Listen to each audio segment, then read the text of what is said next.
যুক্তরাষ্ট্রের ৪৭তম প্রেসিডেন্ট হিসেবে আগামী ২০ জানুয়ারি শপথ নেবেন ডোনাল্ড ট্রাম্প। তার আগেই তিনি ফিলিস্তিনের গাজায় যুদ্ধবিরতি চুক্তি নিশ্চিত করতে চান, সেই সঙ্গে বন্দি বিনিময় চুক্তিও করতে চান। মার্কিন সেনেটর লিন্ডসে গ্রাহাম একথা জানিয়েছেন। Double million offer Walton fridge কিনে পেতে পারেন ২০ লক্ষ টাকা, রয়েছে কোটি কোটি টাকার নিশ্চিত উপহার। এ সপ্তাহে ইসরায়েল সফর করেন লিন্ডসে গ্রাহাম।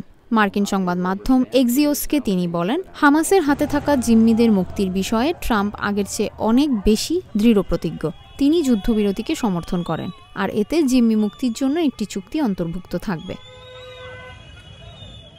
লিন্ডসে গ্রাহাম আরও বলেন, ট্রাম্প এখনই এটার বাস্তবায়ন দেখতে চান। আমি ইসরায়েলের ও এই অঞ্চলের মানুষকে জানাতে চাই যে জিম্মি ইস্যুতে মনোযোগ দিয়েছেন ট্রাম্প।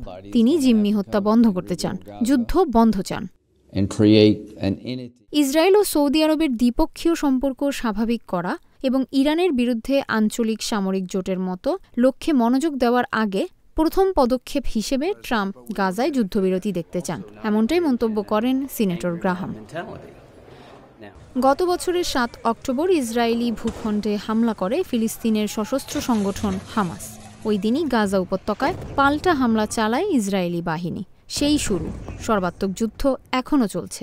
ইসরায়েলের নির্বিচার হামলায় গাজায় এখন পর্যন্ত নারী, শিশু সহ ৪৪,০০০-এর বেশি মানুষ নিহত হয়েছে।